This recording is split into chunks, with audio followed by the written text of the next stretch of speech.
Hello students, today we are going to discuss about pregnancy and embryonic development in this session. आज के lecture में हम discuss करेंगे pregnancy और embryonic development को। प्रेगनेंसी और एम्ब्रियोनिक डेवलपमेंट होता क्या है? इम्प्लांटेशन होने के बाद एक फिंगर लाइक प्रोजेक्शन यानी कि एक फिंगर लाइक स्ट्रक्चर दिखाई देता है ट्रोपोब्लास्ट पर। ट्रोपोब्लास्ट की सतह पर इस फिंगर लाइक प्रोजेक्शन को हम कोरियोनिक विलाई बोलते हैं। क्या बोलते हैं? Chorionic villi. ये कोरियोनिक विलाई हेल्प करती है जो जाइगोट होता है उसके अटैचमेंट में, किसके साथ? यूटेराइन वॉल के साथ। Chorionic villi surrounded by uterine tissue and internal blood.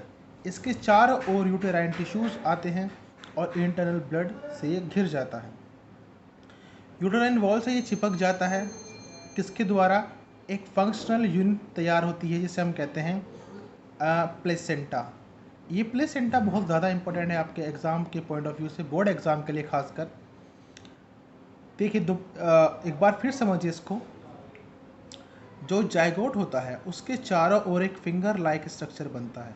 वो फिंगर लाइक स्ट्रक्चर अटैच होता है एंडोमेट्रियम के साथ यानी कि यूटेराइन टिश्यूज़ के साथ। अब यूटेराइन टिश्यूज़ में क्योंकि ब्लड वेसल्स भी होती हैं, तो ब्लड वेसल्स के का भी इसके अंदर क्या होता है, यानी कि ब्लड वेसल्स यानी कि ब्लड का भी इसके अंदर इन्वॉल्वमेंट होता है।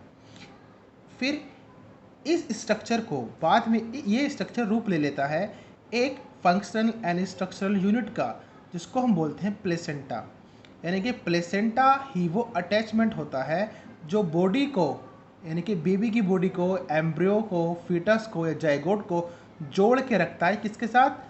यूट्रस के साथ, यूटेराइन वॉल के साथ। जब जन्म होता है, जब डिलीवरी होती है बच्चे की, जब बच्चा जन्म लेता है, तो उस दौरान ये प्लेसेंटा जो होता है, जो हमारा नेवल होता है, इस नेवल से इसको काट दिया जाता है और प्लेसेंटा को बाहर निकाल लिया जाता है। प्लेसेंटा ही एक जंक्शन होता है जो मदर के और बेबी के बॉडी के बीच एक तरह से संबंध स्थापित करता है, क्योंकि प्लेसेंटा ही बहुत ज़रूरी है। जो भी मदर के अंदर न्यूट्रिशंस होते हैं वो प्लेसेंटा के थ्रू ही अक्रॉस करके बेबी के अंदर जाते हैं, उसको नरिश करते हैं ऑक्सीजन और कार्बन डाइऑक्साइड के ट्रांसपोर्टेशन में। और जो एक्सक्रीटरी वेस्ट है, जो एक्सक्रीटरी वेस्ट जो फीटस बना रहा है, उसको भी ब्लड के माध्यम से फीमेल की बॉडी में जाना और फिर ब्लड के माध्यम से उसको फिल्ट्रेट होकर बॉडी से बाहर निकालना, इस सारा का सारा काम प्लेसेंटा का है। तो placenta is a most important unit during the pregnancy. अब प्लेसेंटा बनने के बाद प्लेसेंटा फीटस जो होता है वो फीटस से अटैच करता है, किसको? फीमेल की बॉडी को, किसके सहायता से? Umbilical cord. ये वर्ड याद रखना, अम्बिलिकल कोड। अम्बिलिकल कोड से ही जो नेवल पर प्रेजेंट होती है बेबी के, उसके साथ जोड़ता है फीमेल की बॉडी को और ट्रांसपोर्ट करता है फूड का, ऑक्सीजन का, कार्बन डाइऑक्साइड का। और जो वेस्ट है, एक्सक्रीटरी वेस्ट, उसको भी बाहर निकालने का काम प्लेसेंटा ही करता है। तो प्लेसेंटा की यूजुअली वर्क भी पूछ ली जाते हैं, फंक्शन भी पूछ लिया जाता है या इम्पोर्टेंस भी पूछ ली जाती है, तो आपको यही लिख कर आना है। अब इसके अलावा प्रेगनेंसी के दौरान तीन मेनली हार्मोन निकलते हैं, प्रोड्यूस होते हैं फीमेल की बॉडी में, जिसमें से पहला है HCG, ह्यूमन क्रियोनिक गोनेडोट्रोफिन हार्मोन, और दूसरा है HPL यानी कि ह्यूमन प्लेसेंटल लैक्टोजन, और तीसरा है रिलैक्सिन हार्मोन। इसके अलावा बेटा और भी हार्मोन निकलते हैं, जैसे कि प्रोजेस्टेरोन है और आपका प्रोजेस्टेरोन है, और एक हार्मोन होता है जिसका नाम होता है आपका ल्यूबेरिन और आपका एस्ट्रोजन। एस्ट्रोजन और प्रोजेस्टेरोन तो ये तो निकलते ही आमतौर पर, लेकिन जो आपके HCG है, HPL है और रिलैक्सिन हार्मोन है, ये तभी निकलते हैं जब प्रेगनेंसी होती है। याद रखना, ये गर्भधारण के समय ही निकलते हैं प्लेसेंटा के द्वारा, क्योंकि ये प्लेसेंटा से दोबारा सिक्रेट किए जाते हैं रिलैक्सिन, HCG और HPL। तो इनको याद रखने वाली बात है कि प्लेसेंटा जो है वो तीन हार्मोन को प्रोड्यूस करता है, HCG यानी कि human क्रियोनिक gonadotrophin, HPL human placenta lactogen and relaxin. ठीक है, इसके अलावा और भी हार्मोन्स निकलते हैं जो कि हेल्प करते हैं प्रेगनेंसी को, प्रोजेस्टेरोन और एस्ट्रोजन वगैरह। अब इम्प्लांटेशन हो जाता है, तो इम्प्लांटेशन होने के बाद एक बहुत बड़ा चेंज आता है फीटस के अंदर। यहाँ पर मैंने कल आपको पढ़ाया था कि इनर सेल मास होता है एक जो अंदर की तरफ बन जाता है एक लेयर एक्टोडर्म से, अंदर की तरफ एक एक्टोडर्म तो चारों ओर बन जाती है, इसमें जो इनर सेल मास होता है जिसमें कि ट्रोफोब्लास्ट होती है इस तरह से। तो इनर सेल मास डिफ्रेंशिएट होती है दो हिस्सों के अंदर, एक आउटर लेयर बनाती है जिसको हम कहते हैं एक्टोडर्म, और एक इनर लेयर बनाती है जिसको हम कहते हैं एंडोडर्म। थोड़े समय पश्चात इन दोनों के बीच में एक मेसोडर्म लेयर भी दिखाई पड़ती है। क्या दिखाई पड़ती है? एक मेसोडर्म लेयर भी दिखाई पड़ती है। एक्टोडर्म और मेसोडर्म एक्टोडर्म और एंडोडर्म के बीच में मेसोडर्म दिखाई देती है। तो इस तरह से जो हमारा इनर सेल मास है वो 3 लेयर्स के अंदर डिफ्रेंशिएट हो जाता है। अब जो इनर सेल मास है इसके बारे में एक इम्पोर्टेंट बात यह है कि इसके अंदर कुछ ऐसी सेल्स होती हैं जिनको हम स्टेम सेल्स कह सकते हैं।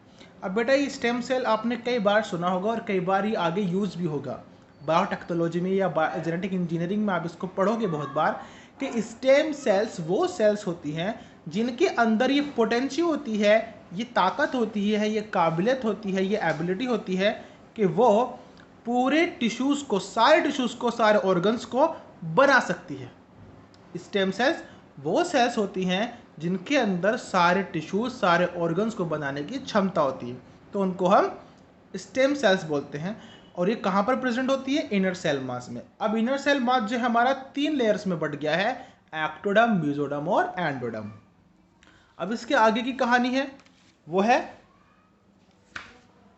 Embryonic development. अब एम्ब्रियोनिक डेवलपमेंट में बेटा क्या होता है? एम्ब्रियोनिक डेवलपमेंट में जो ह्यूमन के अंदर है, 1 मंथ के अंदर जो एम्ब्रियो का हार्ट है वो तैयार हो जाता है। हार्ट इज रेडी, तो सबसे पहले ऑर्गन जो बनकर तैयार होता है प्रेगनेंसी में शिशु का, बच्चे का, वो हार्ट होता है। हार्ट के बाद ही तो हार्ट की आप आवाज़ सुन सकते हैं जब आप सोनोग्राफी कराते हैं, अल्ट्रासाउंड कराते हैं, तो उसमें बच्चे की, बेबी के हार्ट की आवाज़ आप बिल्कुल आसानी से सुन सकते हैं। ठीक है। अब by the end of 2nd month, तो दूसरे महीने के अंत में बच्चे की पसलियाँ और उंगलियाँ, हाथ वगैरह तैयार हो जाते हैं बन के। उसके बाद 12वें हफ्ते में, यानी कि ट्राइमेस्टर, यानी कि आपके तीसरे महीने में, तो फर्स्ट ट्राइमेस्टर, देखिए जो प्रेगनेंसी होती है उसमें 3 ट्राइमेस्टर होते हैं, 1st, 2nd एंड 3rd। इस तरह से 9 महीने की पूरी प्रेगनेंसी टाइम होती है, यानी कि पूरा गेस्टेशन पीरियड होता है।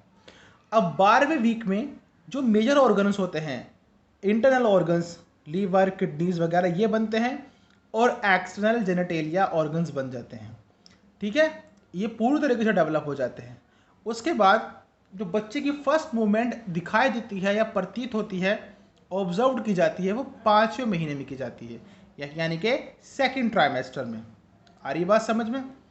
यानी कि बच्चा लात वगैरह मारता है और घूमता है, तो इस तरह से, और कभी कभी ये थोड़ा सा झटके भी लेता है, तो ये सारे मूवमेंट जो होते हैं बच्चे के, बेबी के, ये 5वें महीने में आपको दिखाई देते हैं। ऑब्जर्व कर सकते हैं आप इनको। अब 24वें वीक में, यानी कि 2nd ट्राइमेस्टर के अंत में क्या होता है बेटा? जो बॉडी है उसके ऊपर हेयर्स बनने शुरू हो जाते हैं। जो महीन बाल है बेबी के ऊपर वो बनने शुरू हो जाते हैं, सर पर बाल, और जो आईलिड्स होती हैं और आईलैशेस होते हैं, यानी कि पलके और भौं, ये बनकर पूरे तरीके से तैयार हो जाती है और सर के बाल और बॉडी के बाल तैयार हो जाते हैं। ठीक है। और इस तरह से at the end of 9 month, 9 महीने होने के बाद जो बेबी होता है वो फुली डेवलप हो जाता है, और अब 9 महीने होने के बाद वो रेडी होता है डिलीवरी के लिए, यानी कि पार्चुरेशन के लिए। अब पार्चुरेशन क्या होगा? डिलीवरी होगी, तो उस दौरान रिलैक्सिन, HCG और HPL, ये तीनों हार्मोन्स काम करते हैं बहुत अच्छे से, और इस तरह से स्मूथली रिलैक्सिन और ऑक्सीटोसिन हार्मोन की ज़्यादा अमाउंट बढ़ जाती है, क्योंकि ऑक्सीटोसिन जो हार्मोन होता है और आपका प्रोलैक्टिन हार्मोन, ये दोनों रिलीज होते हैं आपके पिट्यूटरी ग्लैंड से, और ये दोनों हेल्प करते हैं प्रेगनेंसी के दौरान, यानी कि डिलीवरी के दौरान, जब पार्चुरेशन होता है। तो पार्चुरेशन किसे कहते हैं? Delivery of baby. ठीक है, इट्स कॉल्ड पार्चुरेशन। ठीक है। अब इससे नेक्स्ट वाली वीडियो में जो है ये चैप्टर खत्म हो जाएगा, इसमें हम डिस्कस करेंगे आपका पार्चुरेशन और लैक्टेशन। ठीक है, दैट्स ऑल।